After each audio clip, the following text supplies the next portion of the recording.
안녕하세요. 사기꾼이나 다름없는 지방과 파혼한 30대 여성입니다. 정말이지. 이 인간들 때문에 제가 10년은 늙은 것 같아요. 차라리 처음부터 솔직히 말했으면, 물론 제가 그렇다고 다 이해해주진 못했겠지만, 그래도 이렇게 파혼까지 하는 일은 없었을 텐데, 왜 굳이 거짓말을 해서 이렇게까지 일을 키운 건지 이해할 수가 없네요. 그 얄팍한 거짓말이 언제까지 통할 거라고 생각했길래 그랬을까 싶기도 하고, 정말이지. 이미 다 끝났지만 그래도 생각하면 한심하고 또 한심할 뿐입니다. 남자친구와 함께한 세월도 아깝고, 어디서부터 어디까지가 진실이었고 또 어디부터 어디까지가 거짓이었는지조차 파악할 수 없기에 더욱 지나간 세월이 아깝고 안타깝기만 하네요. 더 아이러니한 것은 제가 남자친구를 좋아했던 이유가 바로 성실하고 정직하다고 생각했다는 거예요. 남들도 다 그렇다고 하면 할 말 없지만 제가 보기엔 남자친구는 소위 잔꾀를 부리지 않는 사람이었어요. 회사 일이건 회사 밖에서의 일이건 FM대로 했다고 해야 할까요? 그래서 때로는 융통성이 없어도 너무 없다 싶어서 답답한 적도 있었을 정도죠. 하지만 그래도 그런 성격 덕분인지 돈도 1억이나 모았다고 했고, 참고로 저도 모아둔 돈이 1억 정도 있었지만 저는 저보다 남자친구가 그렇게 모은 게 더 대단하다고 생각했어요. 남자친구는 군대도 다녀왔고 이런저런 이유로 저보다 사회생활을 늦게 시작했거든요. 그리고 사실 남자들은 취업하고 나면 술자리부터 시작해서 이런저런 유혹이 많다잖아요. 그런데 그런 유혹에 하나도 흔들리지 않고 착실히 모아온 돈이라고 생각하니 한마디로 남편감으로 딱이다 싶었죠. 그래서 그렇게 결혼 준비를 시작한 건데, 이미 파혼은 했습니다만 그래도 그때를 다시 떠올리니 머리가 아프고 여러 가지로 심란하네요. 사실 결혼 이야기가 나오기 시작한 이후로 대부분의 일들은 제가 생각한 것보다도 훨씬 말 그대로 술술 진행됐어요. 그런데 지금 돌이켜 생각해보면 상견례 때부터 문제였나 싶기도 합니다. 저희 본가하고 남자친구 본가하고 거리가 제법 있었어요. 그래서 제가 강남이면 두 집 간에 중간쯤 될 것 같아 그쪽으로 잡으려고 했거든요. 그런데 남자친구 부모님께서 한 집만 움직이면 되지 뭐하러 두 집이 다 움직이냐면서 저희 집 근처로 장소를 정하라고 하시더라고요. 그래서 저는 그저 남자친구 부모님이 합리적이시고 배려심이 많으신 분들인가 보다고만 생각했습니다. 실제로 남자친구도 저뿐만 아니라 주변 사람들을 잘 챙기는 사람이었거든요. 그뿐만이 아니었습니다. 그렇게 저희 집 근처 한정식집에서 상견례를 하게 되었는데, 남자친구 부모님께선 좋은 일 때문에 만난 자리니 좋은 얘기만 하자셨어요. 그러면서 결혼 비용 같은 문제는 애들을 통해서 이야기하자고, 애들 의견도 중요하지 않겠냐면서요. 그런데 생각해보면 거기서부터가 문제였습니다. 그냥 좋은 게 좋은 거라고 껄끄러운 이야기는 이리저리 피하다 보니 할 이야기도 제대로 못한 게 화근이 된 거죠. 그렇게 상견례 자리를 가진 게 작년 가을이었어요. 그리고 저는 그때만 하더라도 그러면 늦어도 올해 봄에는 결혼하겠구나 생각했는데, 결론부터 말하자면 일이 꼬여도 단단히 꼬여버렸네요. 집 때문에요. 남자친구가 모은 돈 1억, 거기다 제가 모은 돈 1억. 게다가 둘 다 회사 근처에서 자취를 하고 있었으니 보증금까지 더하면 저희한테는 2억 7천 정도의 돈이 있는 상황이었습니다. 그리고 저는 이 정도 돈이면 여기에 대출만 좀 더 받으면 매매까지는 아니어도 서울 어디 전세는 들어갈 수 있지 않을까 싶었죠. 그런데 남자친구 생각은 달랐어요. 어쨌든 결혼하면 한 1, 2년 뒤에는 애도 낳을 거고 그러면 차가 필요하지 않겠냐며 자기가 모아둔 돈으로 차를 사고 나머지 돈에다 대출을 받아서 집을 장만하자, 그렇게 얘기하더라고요. 그리고 그것도 영 틀린 말은 아니다 싶었던 게, 알아보니까 차를 할부로 사면 그 이자도 만만치가 않은 거예요. 그래서 이래저래 전세 대출을 좀 더 받는 편이 낫겠다 싶었죠. 그런데 황당하게도 남자친구는 그런 이야기를 한두 차례 나누자마자 저와는 상의 한마디 없이 차를 샀습니다. 저는 비록 얘기가 그렇게 되긴 했어도 그게 지금 당장을 의미한다고는 생각지 못했는데요. 게다가 더 저를 어이없게 한 건 차를 샀다면서도 2달이 지나도록 출고가 늦어지고 있다 옵션을 바꿨다. 정말이지 온갖 핑계만 대면서 차를 보여주질 않더라고요. 그래서 결국 기다리다 못한 제가, 아니 무슨 외제차도 아닌데 그렇게 오래 걸리냐고 딜러한테 같이 가자고 몰아붙였더니 그제서야 한다는 말이, 차를 어머님 아버님이 몰고 계시답니다. 당장 우리는 그 차가 없어도 되지만 자기 부모님은 연세도 있으시고 해서 그동안 대중교통 이용하는 것도 불편해하셨고 그래서 먼저 쓰시라고 드렸다나요? 기가 막혔죠. 남자친구 부모님께서 원래 운전을 하시던 분들이 아니거든요. 몇 년 전에 사고로 폐차하고 이후론 계속 없이 지내신 걸로 아는데 게다가 정말 100번 양보해서 그래 부모님이 너무 불편해 보이셔서 드렸다고 치자고요. 그럼 상의는 둘째치고 저한테 말이라도 해줬어야 하는 거 아닌가요? 그런데 남자친구는 제가 보인 반응을 들먹이며 이럴 줄 알았답니다. 제가 이렇게 나올 줄 알아서 말을 안 한 거라고요. 그리고는 그래도 걱정 말라고 우리가 결혼하면 바로 차도 돌려받을 거다 그러는데 그 약속을 철석같이 믿은 제가 등신이었죠. 하나를 보면 열을 안다고 진작에 알아차렸어야 했는데 말이에요. 남자친구가 차를 사면서 2억 7천의 현금은 2억 가까이로 줄어들었습니다. 게다가 하루가 다르게 은행이 다른 이야기를 해대니 이건 뭐 집을 어떻게 해야 하나. 생각을 거듭할수록 해결책이 보이긴커녕 답답해질 뿐이었지요. 그런데 그렇게 골머리를 앓고 있던 무렵 남자친구 부모님이 남자친구를 통해 저를 집으로 초대하셨습니다. 할 이야기도 있고 하니 오라고요. 솔직히 차 사건이 있고 난 뒤 저도 그렇고 아마 남자친구 부모님도 그러셨는지 이따금씩 주고받던 연락도 소홀해지고 여러 가지로 좀 껄끄러워진 면이 없잖아 있었어요. 그런데 남자친구 부모님이 먼저 손을 내밀어 주셨다 생각하니 괜히 더 감사하고 죄송하고 그렇더라고요. 그래서 바로 그 주 주말에 남자친구와 함께 인사를 드리러 갔는데 전혀 예상치 못한 어머님 아버님 말씀에 정말 깜짝 놀랐습니다. 왜냐하면 어머님이 집 문제를 해결해 주시겠다 하셨으니까요. 남자친구 부모님께선 서울의 모 지역 아파트에서 거주하고 계셨는데 그 동네가 몇 년 전부터 재개발 얘기가 들려오며 집값이 들썩이고 있었어요. 그런데 이제 어머님이 말씀하시길 지금 사시는 집은 팔고 지방으로 이사를 가실 거라대요. 그리고는 그러면 못해도 차액이 2, 3억은 될 거라면서 그 돈에 제가 모아둔 돈을 더해서 집을 해주시겠다는 거였죠. 생각지도 못한 어머님의 말씀에 정말 감사하면서도 기뻤어요. 하지만 한편으론 제가 어쨌든 1억이라는 돈을 보탬에도 불구하고 어머님이 더 큰 액수를 해주신다는 이유로 집의 위치, 구조, 평수 정말이지 아주 사소한 것들까지도 전부 어머님의 선택에 달려있는 듯한 분위기가 왠지 좋지만은 않더라고요. 게다가 심지어 명의마저 남편과 저 공동명의가 아닌 어머님 명의로 하라고 하셨을 땐 이게 맞나 싶었습니다.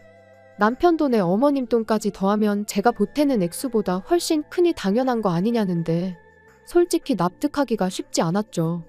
그런데 저희 부모님께선 그래도 그 큰 돈을 내어주시는 게 어디냐며 저를 나무라셨어요. 그러니 제 입장에선 부모님까지 제가 문제라고 하니 정말 제가 이상한 건가 싶어서 더는 어디다 물어보지도 못했네요.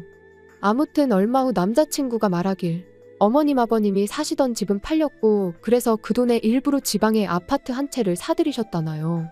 그래서 이사도 한 달 안에 하실 것 같다면서요. 그리고 그때부터 제 마음이 바빠지기 시작했습니다. 내심 이러다 살림부터 차리고 결혼식을 하게 되는 건 아닌가 싶긴 했지만 정말 상황이 그렇게 됐다고 생각하니 솔직히 여러 가지로 심란했지요. 그래서 그때부턴 어떻게든 살림을 차리기 전에 식을 올릴 수 있으면 좋겠다는 심정으로 식장을 알아보느라 얼마나 바빴는지 몰라요. 한편 어느덧 시간은 흘러 어머님 아버님이 이사를 가시기로 한 당일이었습니다. 아무래도 어머님 아버님께서 멀리 이사를 가게 되셨으니 원래는 휴가를 내고 배웅이라도 해드릴 참이었어요. 이사 전으로 도와드릴 게 있으면 도와드리고요. 그런데 어머님께선 제가 와서 뭘 얼마나 할 수 있겠냐며 괜찮다고 절대 그러지 말라고 신신당부를 하셨습니다. 그래서 결국 평소처럼 출근에 일을 하고 있었는데 남자친구가 퇴근 후에 좀 만나자고 연락을 해왔더라고요. 분명히 저한테는 어머님 아버님 이사를 도와드리고 하루 자고 온다고 했었는데 무슨 일인가 싶었죠. 그리고 그날 저녁 남자친구가 하는 말이 어머님 아버님이 이사를 못 가셨답니다. 자기도 잘은 모르지만 잔금 처리에 문제가 생겨서 지방에 사두셨단 아파트에 들어가질 못하게 되셨다나요. 그래서 제가 그럼 지금 두 분은 어디 계신 거냐니까 원래 살던 집에선 어쨌든 나오셔야 했던 상황이었기에 일단 근처 모텔에 가 계시대요. 짐은 창고에 맡겼고요. 어머님 아버님 두 분이 얼마나 당황하셨을지 생각하니 어찌나 걱정되고 마음이 안 좋던지 그런데 그때 남자친구가 하는 말이 그래서 말인데 저희가 계약한 집 그거 잔금을 좀 일찍 치르면 어떻겠냐는 거예요. 어차피 집주인은 이미 이사를 해서 비어있지 않냐면서요. 그리고는 그렇게만 되면 상황이 해결될 때까지 그래도 두 분이 편히 계실 수 있을 것 같다면서 솔직히 기분이 좋지는 않았습니다. 차도 그렇고 이번엔 집까지 번번이 왜 남자친구 부모님이 먼저 개시를 하시게 되는 건가 싶은 게 하지만 한편으론 어쨌든 상황이 상황인 만큼 제가 이런 이야기를 꺼내면 남자친구 입장에선 서운할 수도 있잖아요. 그래서 그냥 별다른 말은 안 하고 그냥 알아서 하라고 했어요. 그러자 남자친구는 고맙다면서 그러면 일단 제 돈부터 달랍니다. 어머님 아버님이 보태주신다는 돈을 제외하고 제가 보태기로 한 1억을 달라고요. 가뜩이나 기분도 안 좋은데 남자친구가 빚독촉하듯 내놓으라 하니 점점 짜증이 나기 시작했습니다. 그래서 제가 일단 어머님 돈으로 잔금을 치르시게 해라. 그리고 우리가 시골리고 나면 그때 내 돈 1억을 드리는 걸로 하자고 했어요. 그랬더니 남자친구가 순식간에 얼굴이 벌개져서는 이 와중에 너는 부모님 걱정은커녕 계산기나 두드리고 있냐고 화를 내대요. 자기 어머니가 설마 제 돈을 떼어먹을까봐 그게 걱정이냐면서요. 황당했죠 뭐. 그런데 또 한편으론 어쨌든 자기 부모님이 공경에 처했다 생각하니 마음이 급해서 저러나 싶기도 하고 그래서 일단은 미안하다고 했네요. 그리고는 집주인이랑 먼저 얘기부터 해보라고 나도 생각 좀 해보겠다고요. 그런데 이튿날 아침 어머님이 이따 좀 만났으면 좋겠다고 연락을 해오셨습니다. 그리고 그렇게 약속한 카페로 나갔는데 어머님은 물론이고 아버님 그리고 남자친구까지 나와 있었어요. 아버님이야 그렇다 쳐도 자기도 나오는 자리면 나온다고 말이라도 해주지 않은 생각에 좀 어이가 없었죠. 하다못해 무슨 이야기가 오갈 건지 귀뜸이라도 해주면 저도 나름대로 미리 생각을 좀 정리하고 나올 수도 있었을 테니까요. 아무튼 어머님께선 당신 아들한테 대충 들었지 않냐는 말로 말문을 여시더니 사실은 지방에 사두셨단 아파트에 이사를 못하신 이유가 사기를 당하셔서 그렇답니다. 그런데 제가 신고는 하셨냐니까 갑자기 말끝을 얼버무리시면서 그거 뭐 신고한다고 잡히겠냐 하시는데 아니 돈이 한두 푼도 아닌데 왜 이렇게 쉽게 포기를 하시는지 이해가 안 되더라고요.